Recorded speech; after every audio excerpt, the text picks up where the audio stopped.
खाता।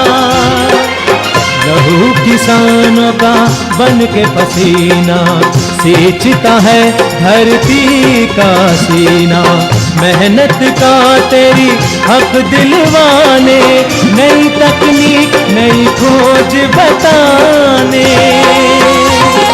पशुधन को गुणवान बनाना, पौध सुरक्षा को सिखलाना, खेती के सब गुर समझाने, भारत का सरताज बनाने। आठों पहर है संग तुम्हारे अन्नदाता, अन्नदाता। नमस्कार, मैं रीनू यादव आप सभी दर्शकों का अन्नदाता कार्यक्रम में स्वागत करती हूं।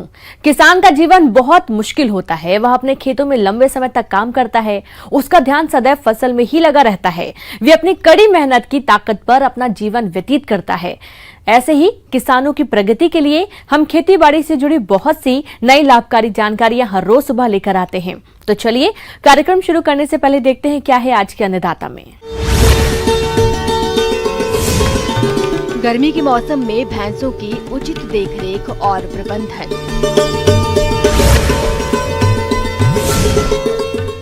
अधिक फूलों की प्राप्ति हेतु गुलाब की फसल में जरूरी कार्य।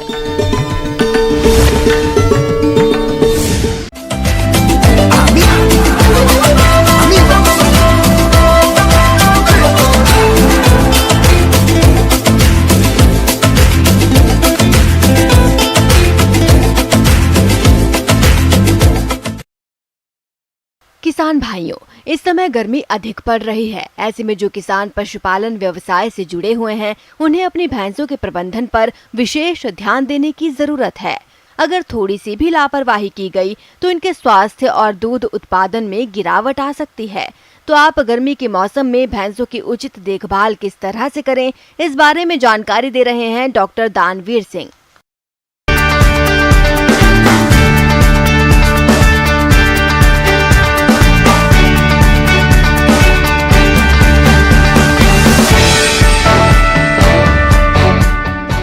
वैसे हमारे देश में सभी जगह और सभी भागों में पाई जाती हैं और इनसे जो दूध उत्पादन की क्षमता है तो सबसे ज़्यादा अभी भी लगभग 56% के आसपास में दुग्ध उत्पादन हमारे देश में भैंसों से दिया जाता है। और पूरे दुनिया में जो भैंसें हैं उसका सबसे ज़्यादा प्रतिशत हमारे देश में ही निर्भर करता है। और जो कि भैंसें हैं लगभग सभी किसान हमारे भाई भैंसों का पालन करते हैं। कि सर्वप्रथम हम बात करें अगर आवास की, प्रथम आवास कैसा होना चाहिए। हमारा आवास सबसे पहले बात करेंगे आपकी फर्श हमेशा नॉन स्लिपरी मतलब फिसलन वाला नहीं होना चाहिए। दूसरा ढलान होना चाहिए और तीसरा आसानी से जिसको हम साफ कर सके इस टाइप का हमारा होना चाहिए। दूसरी दीवार है सामान्यतः हमारी 5 फीट के ऊपर में ही उसमें क्या रोशनदान या खिड़कियां होना चाहिए, जिससे कि क्या है कि जो हवा का एक्सचेंज हो सके।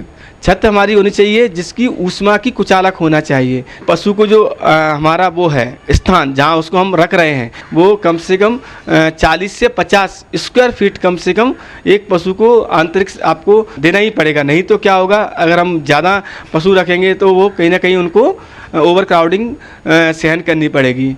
तो हम आवास या बाड़े में रख रहे हैं तो क्या कर सकते हैं कि जो दीवार है उनकी खिड़कियों पे गनी बैग्स होती हैं उनको वो कर सकते हैं। और साथ में हम ये कर सकते हैं कि अगर मान लो अगर आप लाइट या इसकी समुचित व्यवस्था है तो पंखों का भी प्रबंधन कर सकते हैं। यह अति आवश्यक है क्योंकि पंखा अगर नहीं है तो भी चल जाएगा, बस ये है कि थोड़ी सी हवा आती जाती रहे, जिसमें कि कुछ लोग चाहे तो जो उसकी होती है बोरी के जो बैग्स होते हैं उनमें हम क्या कर सकते हैं, पानी का छिड़काव कर सकते हैं पानी का। इससे भी क्या होता है, अंदरूनी जो वातावरण है तापमान वह नीचे आ जाएगा।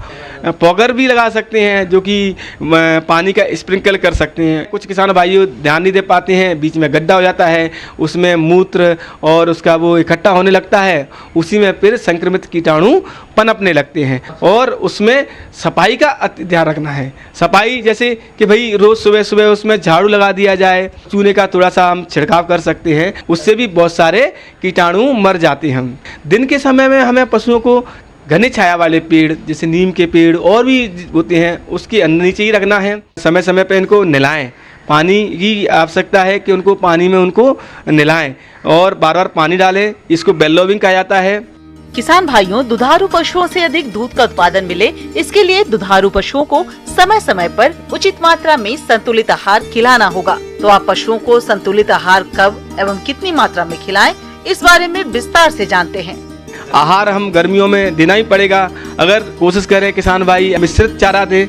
मिश्रित में जैसे दाना है, दाना क्या है देना अति आवश्यक है, जिसमें कि आपका मक्का है, खल है, चापड़ है, चुरी है, खनिज मिश्रण के लवण, ये सब अनुपात में मिले हुए होना चाहिए। दूसरा है कि भाई थोड़ा सा हम जैसे नमक है या मिनरल की जो ईंटें आजकल मार्केट में 2 से 3 किलो की ईंटें उपलब्ध हैं, वह भी हम दिन में लगा दें। अब दाना देना कितना है, इसीलिए हमने सीधा सीधा नियम बनाया है कि 2 किलो दूध पे 1 किलो दाना। साथ में अगर किसान भाई अगर संपन्न है तो 1 से 2 केजी उसके बॉडी मेंटेनेंस के लिए भी दे सकते हैं। भूसा है का उपयोग कर सकते हैं और ये भी अति आवश्यक है। कम से कम एक पशु को 10 किलो तक मिनिमम उसकी आवश्यकता है। 10 किलो भूसा तो आपको प्रतिदिन देना ही है। हाँ, वो निर्भर करता है आकार पे, 8 से 10 केजी तो आपको यह निर्भर करेगा ही।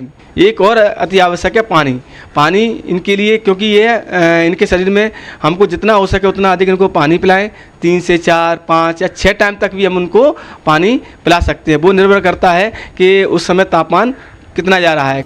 किसान भाइयों, बदलते मौसम में आपके पशुओं में विभिन्न बीमारियों का प्रकोप होता है, जिस कारण आपके पशु रोगग्रस्त हो जाते हैं। तो इस समय पर आप अपने पशुओं को रोगग्रस्त होने से कैसे बचाएं, आइए जानते हैं। कि गर्मियों में कुछ विभिन्न प्रकार की टीके लगाना अति आवश्यक है, क्योंकि जो पहली बारिश होती है उससे खासकर गलघोटू और आपका है BQ, ये 2 बीमारियां बारिश के आने के प्रथम सप्ताह में ही ये घेर लेती हैं। इसीलिए इनका गर्मियों में हम लोग समय रहते अगर टीकाकरण कर दें गलघोटू का और BQ का, तो इन बीमारियों से हम बचा ही सकते हैं। और बाह्य परजीवी और अंत परजीवी की भी समस्या है। बाह्य परजीवी सबसे ज़्यादा परेशान करते हैं, तो बाह्य परजीवी के लिए सॉल्यूशन उपलब्ध हैं, उनको लगाएं। और अंत परजीवी के लिए जैसे उपलब्ध हैं फेल्बेंडाजोल और भी लीवामेसासोल, ये सब उपलब्ध हैं। डीवर्मिंग वो आप उनसे कर सकते हैं। किसान भाइयों, अभी तक आपने खेती से जुड़ी कुछ उपयोगी जानकारियां देखी हैं। अब लेते हैं एक छोटा सा ब्रेक, जल्द ही लौटेंगे। कार्यक्रम में आगे भी है खेती बाड़ी से जुड़ी बहुत सी महत्वपूर्ण जानकारियां, तो बने रहिए हमारे साथ।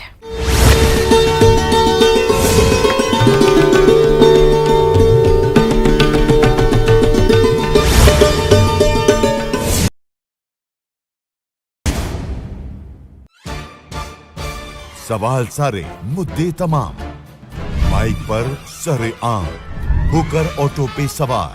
जब पूछेगा रिपोर्टर आपके क्षेत्र के हर मसले का जवाब मिलेगा बिल्कुल नए अंदाज में। जब आएगा ऑटो में रिपोर्टर, रोज रात 8:26 पर सिर्फ न्यूज़ 18 राजस्थान पर।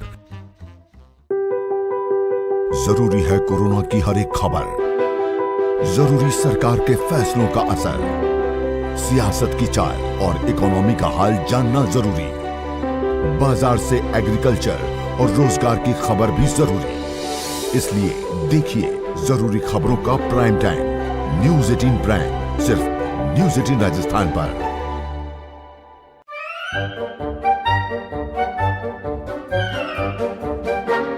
अखबार हुआ ठप, आउटडोर हुआ बेकार।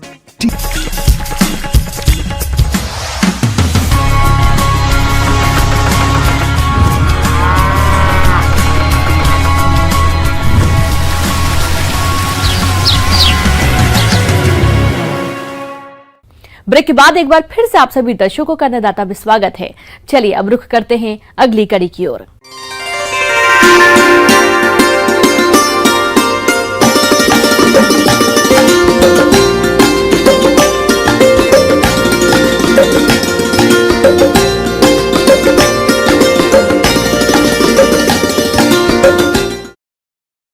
फूलों की बढ़ती बाजार मांग को देखते हुए प्रदेश में बहुत से किसान फूलों की खेती करने लगे हैं। इसी के अंतर्गत यदि आपने गुलाब की फसल लगाई है तो उससे फूलों की अधिक पैदावार तभी प्राप्त होगी जब आप गुलाब की फसल में किए जाने वाले कार्यों को सही समय पर करेंगे। तो कौन कौन से हैं वो आवश्यक कार्य, इसकी जानकारी दे रही हैं डॉक्टर रोशनी अग्निहोत्री।